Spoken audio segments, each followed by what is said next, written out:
tous terminer vendredi pour nos agriculteurs ce texte qui est attendu. Et ce que je comprends des discussions que nous avons pu avoir... Je ne crois pas que j'ai monopolisé la parole. Permettez juste que je termine mon explication. Ce que je comprends, c'est que les oppositions souhaitent, en tout cas, sont d'accord pour avancer, qu'on aille un peu plus vite que le rythme actuel. Si le texte sur l'audiovisuel est repoussé de façon officielle, j'ai pris attache avec le gouvernement et il sera annoncé dans les minutes qui viennent la suspension du texte sur l'audiovisuel, le report officiellement. Et donc je demande à chacun d'entre nous de pouvoir être responsable et de faire en sorte que ce texte se termine bien vendredi, comme il est attendu sur le terrain. D'abord, vous voyez que nous sommes un certain nombre à être sans arrêt tous les jours sur ce texte, ce projet de loi agricole qui était censé être la grande loi agricole du quinquennat. Je le rappelle que 2 semaines seulement à l'ordre du jour avec plein en fait de coupures, oui, c'était pas suffisant. Oui, c'était pas suffisant. Vous disiez la grande loi agricole du quinquennat. Il y a quoi? Il y a quelques jours de débat en fait dans les 2 semaines.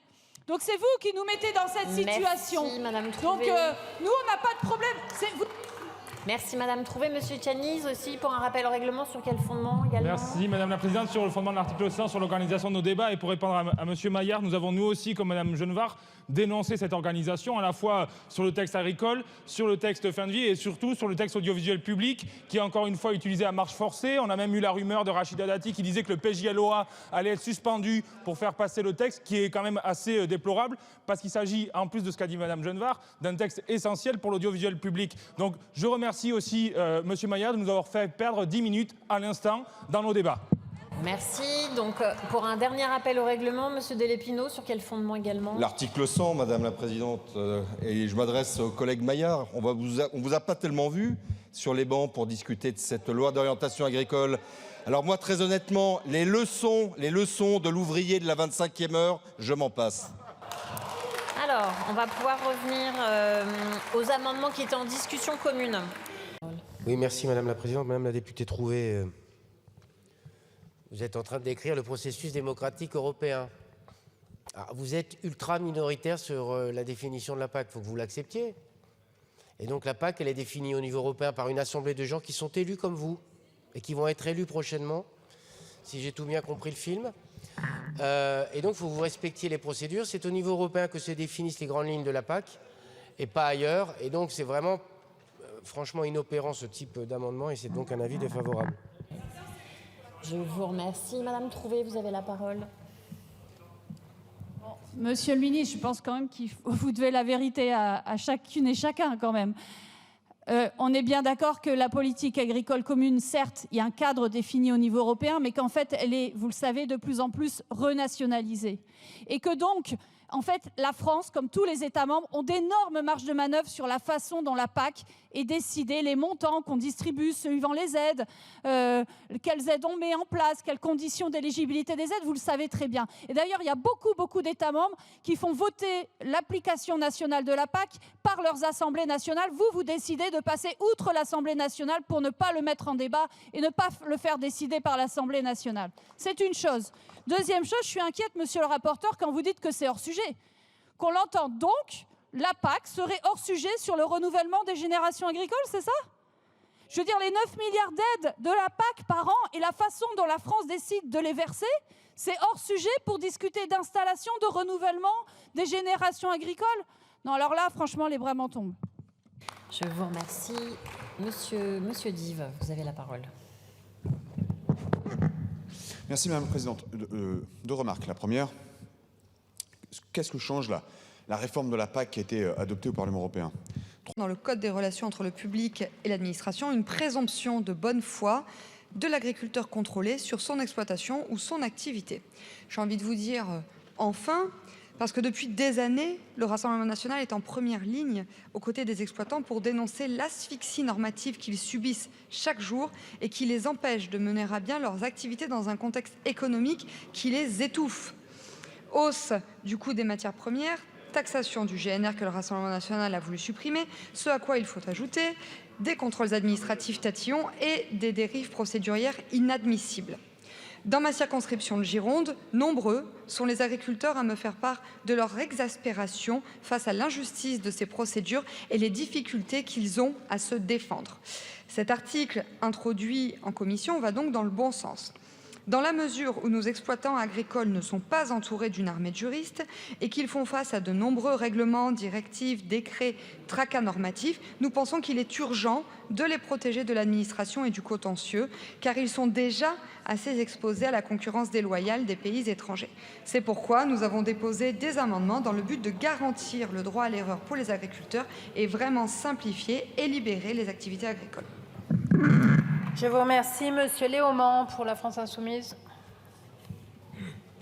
Merci Madame la Présidente. Alors là, on est vraiment dans quelque chose d'assez ridicule.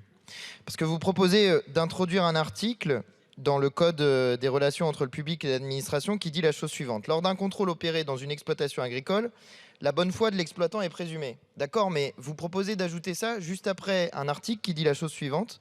Est de mauvaise foi toute personne ayant délibérément méconnu une règle applicable à sa situation. En cas de contestation, la preuve de la mauvaise foi et de la fraude incombe à l'administration. Donc une personne est déjà, quel que soit le contrôle opéré, la personne est déjà considérée comme étant de bonne foi et la preuve doit être faite par l'administration. Et là, on est typiquement dans des articles qui sont des articles pour se faire plaisir, pour dire voilà, nous sommes du côté des agriculteurs et tout le monde ici est du côté des agriculteurs. Mais nous étions bien davantage que vous du côté des agriculteurs quand nous étions sur le terrain avec eux lorsqu'ils contestaient votre politique, monsieur le ministre de l'Agriculture.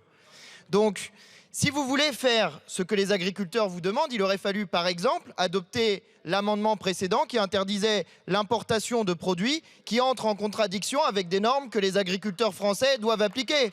Parce que ça, c'est des choses que nous ont dit les agriculteurs lorsque nous étions avec eux dans la lutte contre votre politique. Ils demandaient, quand ils disaient qu'il y avait trop de normes, parfois ce mot-là a été évoqué, ils disaient il y a beaucoup de normes pour nous que nous devons appliquer et il y a des produits qui arrivent en concurrence sur le territoire national qui n'appliquent pas les mêmes normes que celles que nous devons appliquer. Et là, quand nous vous avons proposé un amendement sur le sujet, vous avez donné un avis défavorable. Il faut faire bien plus que ce genre de mesures qui sont purement symboliques et par ailleurs absolument inapplicables parce que cela ne sert à rien, n'est sans efficacité pour les agriculteurs de notre pays. Vous feriez mieux de nous écouter sur la politique agricole. Je voudrais, à l'occasion de cette défense, déconstruire une idée reçue comme quoi les agriculteurs seraient pourchassés, voire même traqués par les agents de l'OFB. Juste pour rappel, je crois que ça a déjà été dit, mais c'est bien de répéter, c'est de la pédagogie. En 2022, seulement 136 procédures judiciaires pour destruction d'espèces ont été engagées, avec derrière beaucoup moins de condamnations in fine, ce qui est réellement très faible. Alors sur la question de la bonne foi, moi j'ai quelques questions, monsieur le ministre. Quid de la bonne foi, par exemple, si demain me venait l'idée de construire un barrage illégal, au hasard, à Caussade, dans une zone qui abriterait des espèces végétales et animales protégées. Et en l'occurrence, dans le cas d'espèces, on ne peut pas dire que les peines aient été disproportionnées par rapport à l'atteinte à l'environnement qui a été réalisée, mais plutôt extrêmement clémentes au regard de ce que la justice a décidé in fine. Je vous remercie. Je vous remercie. Quel est l'avis de la commission ? Quand on est rapporteur, on est toujours un petit peu pris entre le marteau et l'enclume, entre une présidente qui demande d'aller plus vite pour pouvoir finir assez rapidement et des députés qui veulent absolument qu'on argumente leurs amendements. Et tout à l'heure, je me suis fait reprendre par mon collègue Dive. Donc, je vais quand même dire, effectivement, avis défavorable, mais rappeler à nos collègues de gauche combien ce métier d'agriculteur est difficile, combien il embrasse on va dire, de matières différentes, ressources humaines, techniques du vivant, météo, etc., etc. Sincèrement, oui, c'est un métier difficile et que les agriculteurs demandent effectivement de reconnaître le droit à l'erreur. Mais écoutez, moi, je le reconnais. Bon, monsieur le rapporteur, je vous précise que je ne veux pas finir plus rapidement. Je veux juste finir ce texte dans des délais corrects. Monsieur le ministre. Merci, Madame la Présidente. Et je tempère bien volontiers.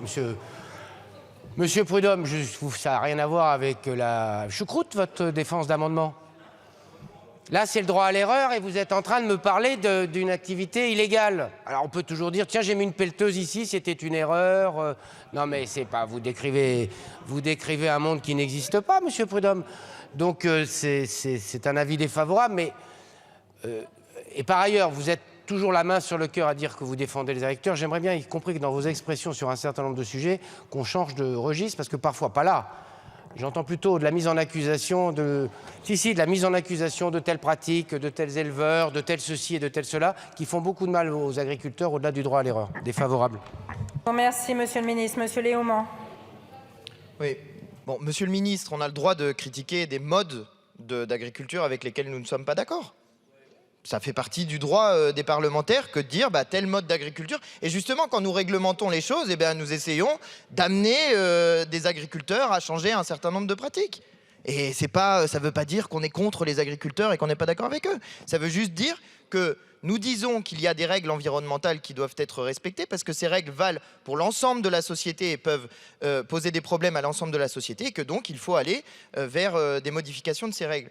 Mais j'ai vraiment l'impression à vous entendre que les agriculteurs, tous, sans distinction, seraient des saints qui ne peuvent jamais commettre des erreurs volontairement.